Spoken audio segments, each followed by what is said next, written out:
10강 10주차 강의의 2교시를 시작하겠습니다.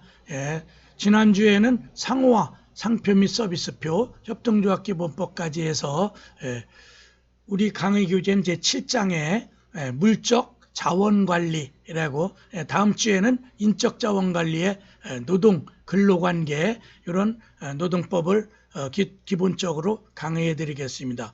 제10강에 오늘 1교시에서는 3장의 이 강의 콘텐츠에 있는 상권 정보 시스템을 활용하는 방법을 1교시로 했고요. 이번 2교시에서는 4장이죠. 상가건물 임대차보호법, 그래 주택임대차보호법과 함께 그 어떤 영세인 국민의 영세 상인을 보호하기 위한 그런 법이죠.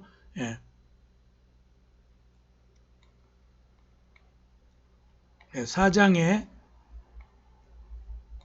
상가건물 임대차보호법, 최근에 코비드19로 인해서 6개월씩 유예한다라든가, 그래서 지금 상가건물 임대차보호법의 기본으로 또 민법에 임대차 계약 있죠. 거기에 보면은 2기 이상의 차임이 연체되면은 해지 사유가 되는데, 코비드19로 인해서 상가건물 임대차보호법의 요 유예 기간을 6개월 정도 연장해 줬죠. 6기 정도의 차임이 연체돼도 그걸 해지하지 못하게, 그만큼 경제가 어렵고 소상공인들이 어렵죠. 그럼 먼저 상가건물 임대차보호법의 목적, 이 법을 왜 제정했는지, 상가건물 임대차에 관해 민법에 대한 특례를 규정하여, 민법에는 임대차 계약, 채권법 강론에 가면은 민법에 임대차라는 제도가 있죠. 그 중에 특별법이 2개 지정됐는데, 먼저 주택임대차보호법, 국민의 주거안정 보호를 위하여, 또 하나 영세상인 보호를 위하여 상가건물 임대차보호법이 제정된 거죠. 그래, 국민의 안정적인 경제생활을 보장해주고 보호하는 목적으로 2001년 12월 29일에 만들어진 법률, 제정된 법률로 개인 상인들의 안정적인 생업종사에 과도한 임대료 인상 방지를 위해 세입자의 권리를 보장해 주는 것이 이 법의 목적이다. 그래서 아무래도 임대인이 경제적 여유가 있죠. 왜 건물을 가지고 있고 점포를 소유하는, 그리고 그걸 빌려 쓰는 자가 약자겠죠. 전반적으로. 물론 이제 임차인이 엄청난 부자일 수도 있죠. 그렇지만은 평균적으로는 임대인이 그래도 좀 여유 있는 사람들이고 임차인이 약자니까 이 약자들을 어떻게 보호해야 되는지, 이 법의 목적은 그래 경제생활 안정이 주된 목적이 되는 거죠. 그 다음에 근이번에 상가 건물 임대차법의 주요 내용, 먼저 대항력. 그래 제가 강의 개강하고 거기서 임대차 보호법에 대한 대항력 개념을 조금 설명한 바 있는데, 다시 한 번 더 강조하겠어요. 가로 1번에 대항력, 상가 건물 점포 또는 사무실을 임차하여 임차인이 상가 건물을 인도하고 열세받는다고 그러죠. 세법 규정에 의하여 사업자 등록을 신청한 때, 여기서 세법은 부가가치세법이죠. 모든 영리에 관련되거나 또 수익이 발생할 때는 사업자 등록을 해야 되죠.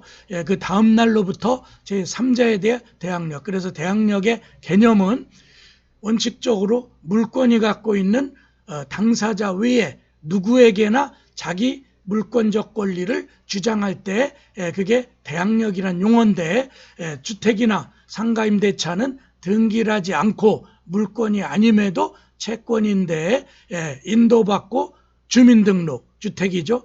상가건물은 인도받고 사업자 등록한 다음 날, 가령 2020년 10월 5일경 인도를 받고 그날 이제 잔금을 치렀겠죠. 보증금 및 잔금을 다 주고 열세를 받는다고 그래요. 그래서 이제 내가 그날부터 점포를 사용 수익할 수 있는 상황에 놓이고 인도받고, 또 그날 오후에 자기 그 건물이 속해 있는 그 관할 세무서에 가서 사업자 등록 신청을 하면 그 다음 날로부터, 그럼 사업자 등록이 현장에서 즉시 나오거든요. 그리고 또 그 다음에 임대차 계약서 같은 걸 같이 가져가서 거기다 확정일자까지 받으면 대항력은 인도 플러스 사업자 등록 플러스 하나 더 자기 임대차 계약서 원본에다가 거기다 확정일자, 그래서 세무서에다가 제출하고 거기다가 확정일자를 받으면 자기들이 관리하는 대장에다가 그 기록을 하고 그 확정일자 발부일 날짜가 거기에 명확히 기록이 되죠. 그럼 그걸 거기 접수인을 받은 걸 가져오면 최소한 대항력 플러스 확정일자까지 근저당보다 하루 전 같은 날이라면 물권인 근저당이 앞서지만 가령 2020년 10월 5일 날 세 가지를 다 갖췄다면 10월 6일 0시부터 대항력과 우선변제권, 보증금에 대한 우선변제권이 확보되니까 근저당이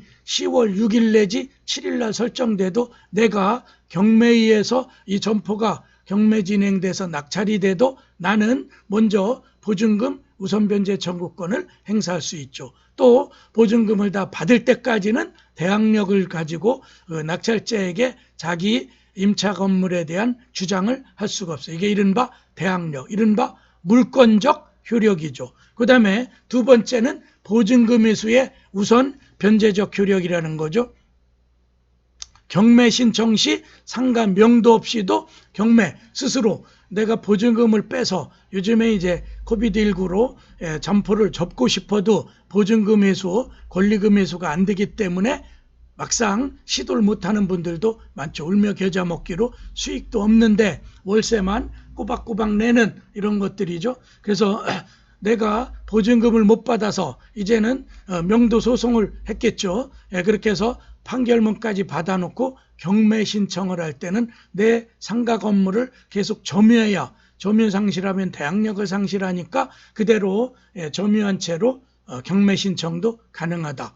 임차인이 임차 건물에 대하여 보증금 반환 청구 소송의 확정 판결, 그 밖에 이에 준하는 집행 권원, 강제 집행을 할 수 있는 국가적 문서죠. 국가가 명한 판결문, 이에 기한 경매 신청을 하는 경우에는 상가 건물을 그 임대인에게 넘겨주지 않고 넘겨주는 순간 대항력을 상실되기 때문에 넘겨주면 안 되죠. 보증금을 회수한 후에 인도해야 되겠죠. 안 와도 된다. 또 그 다음에 반가로 이번에 경매, 공매 시 우선 변제, 이게 가장 중요한 우선적 효력이죠.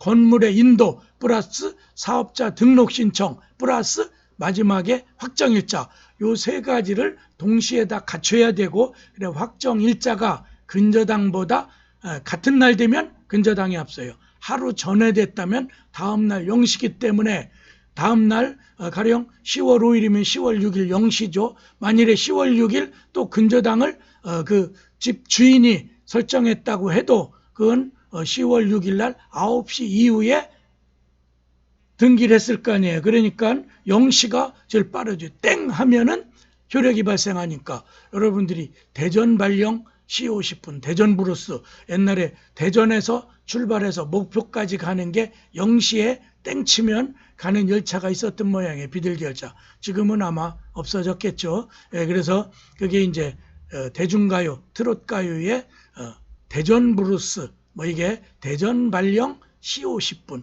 0시에 딱 목포로 가는 그 열차를 타면서 그 회상을 담은 그런 내용을 담은 트롯 노래였었던 거죠. 배우신 거 누가 부른 거고.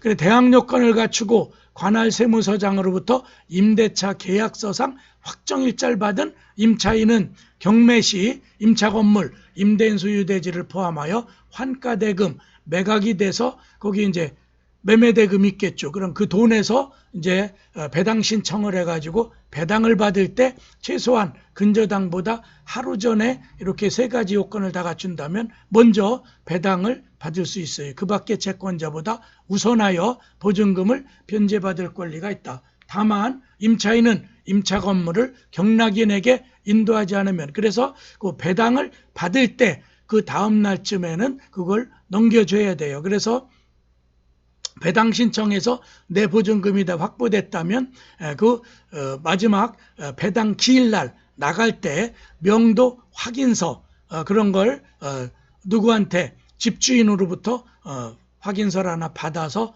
배당금 배당 기일날 제출해야 돼요.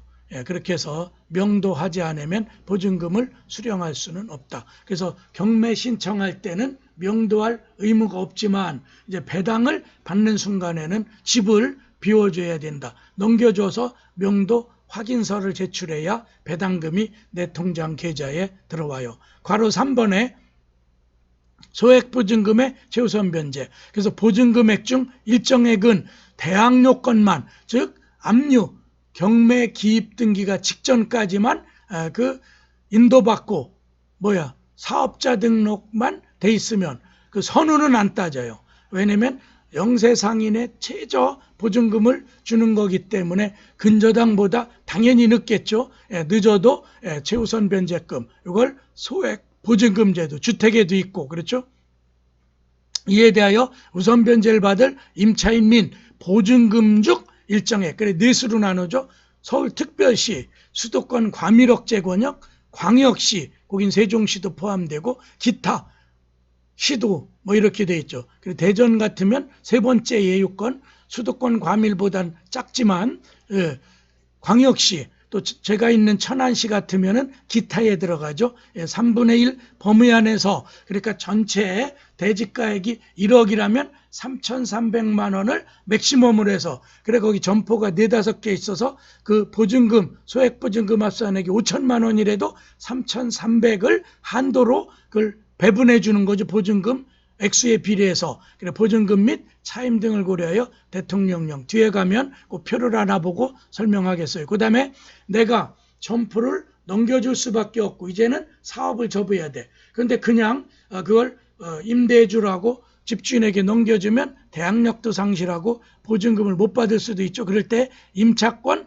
등기명령 제도를 활용해서 등기를 해놓으면 내가 갖고 있던 대항력 우선변제권을 그대로 유지하면서 등기된 물권적 효력을 공시가 됨으로써 얻는 걸, 그 점포에 속한 관할의 지방법원에 등기과에다가 등기명령 신청, 지방법원에다 하면 그 등기명령이 일주일에서 열흘 내 떨어져요. 요건이 된다면. 그러면 그 등기명령 판결을 가지고 등기 신청을 해서 2-3일 내에 등기를 격려할 수 있죠.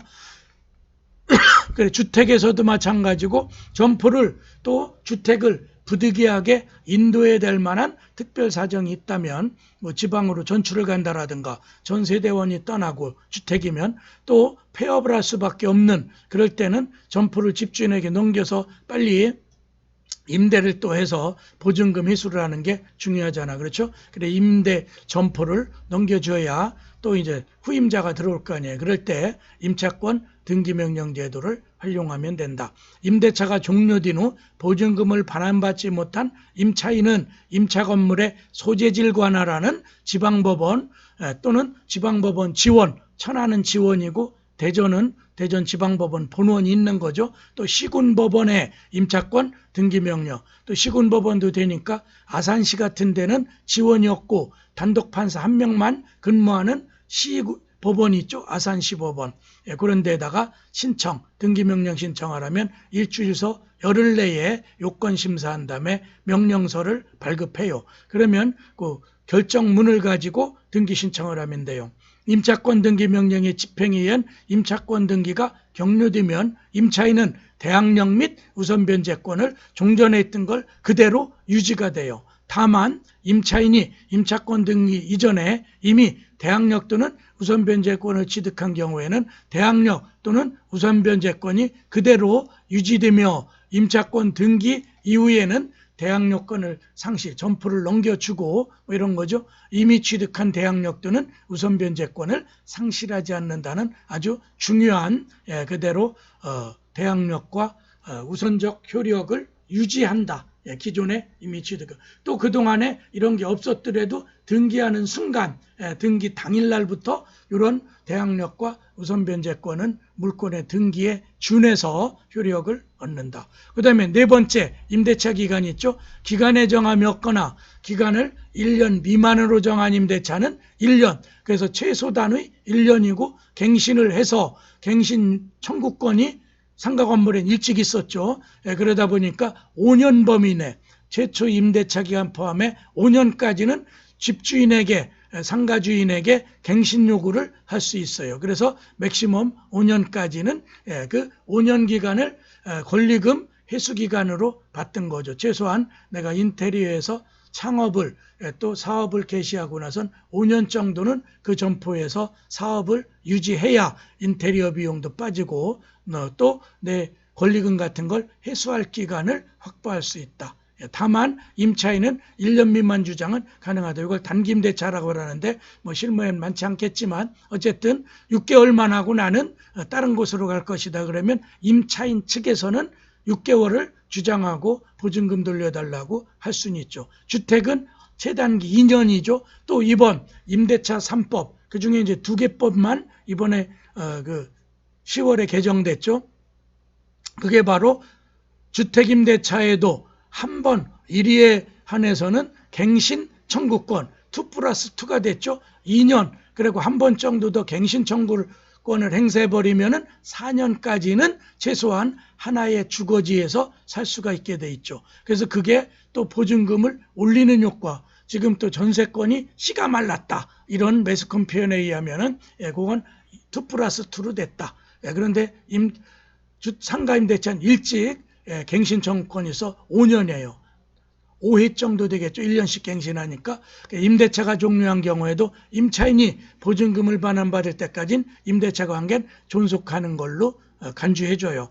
그 다음에 계약갱신 요구권이 청구권이 일찍 있었어요. 그래서 임대인은 임차인이 임대기간 만료 전 6월서 1월까지 즉 올 7월 1일 날 만료된다면 6개월 전이니까 올 1월 또 그 다음에 1개월 전이니까 6월 한 달 전 내에 그래서 그 5개월 사이에 갱신을 요구하면 그 집주인 상가 점포주인은 특별한 사정이 없는 한 거절 못하죠. 그런데 특별한 사정은 10호 상가 건물 임대차에 4가지 정도로 돼 있어. 3기 이상 차임 연체 또 점포를 전체 리모델링한다. 다 내보내야 되만 한 사유 뭐 이런 것들이죠. 또 현저하게 신의 성실 위반해서 점포를 마구 써서 파손시켰다라든가 이런 거는 거절 사유가 되지만 5년에 걸쳐서는 이 갱신 요구권, 갱신 청구권에 응해야 된다. 이런 거죠. 그래서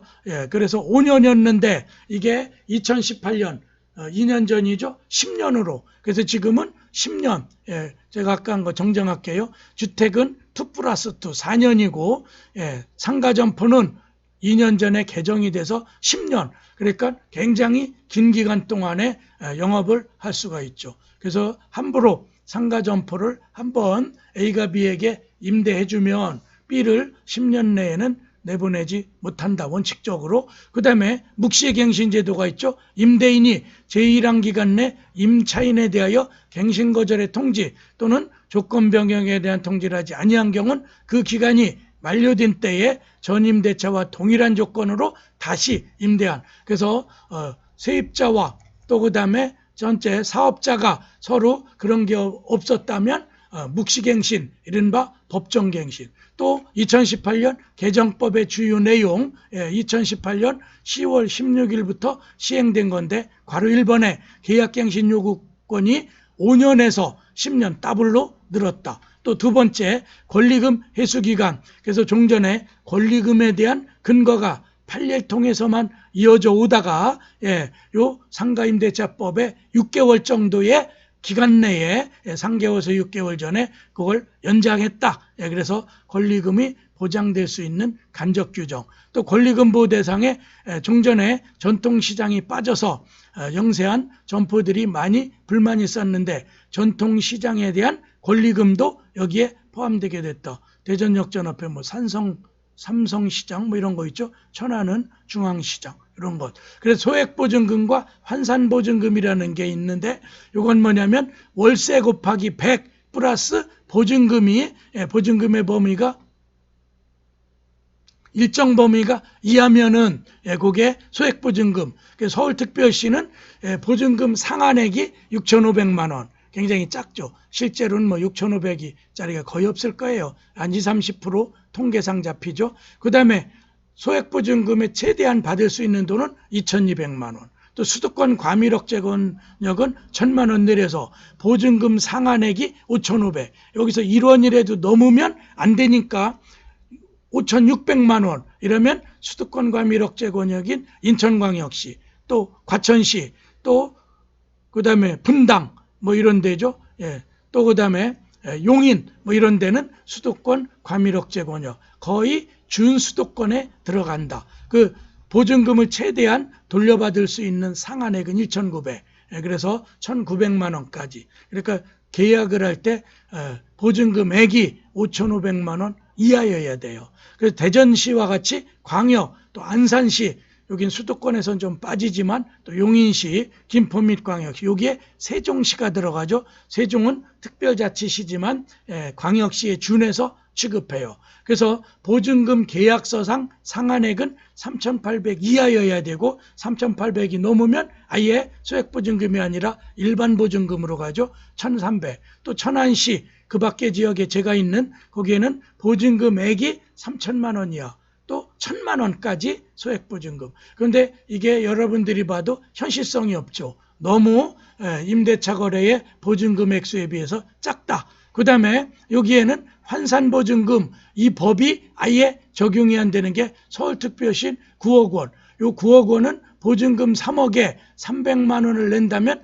곱하기 100 그러면 9억 원이 되는 거죠. 3억 곱하기 100이니까 3억 더하기 월세 300 곱하기 100 하면 3억이죠. 그럼 6억이 되는 거고 그런 식으로. 또 과밀억 재건역은 6억 9천만 원이면 아예 이 법이 특히 여러분들이 보증금에다가 100을 곱해 합산해서 이 용어를 환산보증금 또 광역시 뭐 이렇게 돼 있고 5억 4천만 원. 또 그다음에 2005에 임시 특례 규정을 해서 임대차 보호법 조금 개정했다. 특히 감염병 등 피해 이런 걸로 인해서 5% 이상 올리지 마라. 또 6개월 정도의 월세가 밀려도 바로 해지하지 마라. 이런 게 개정된 거죠.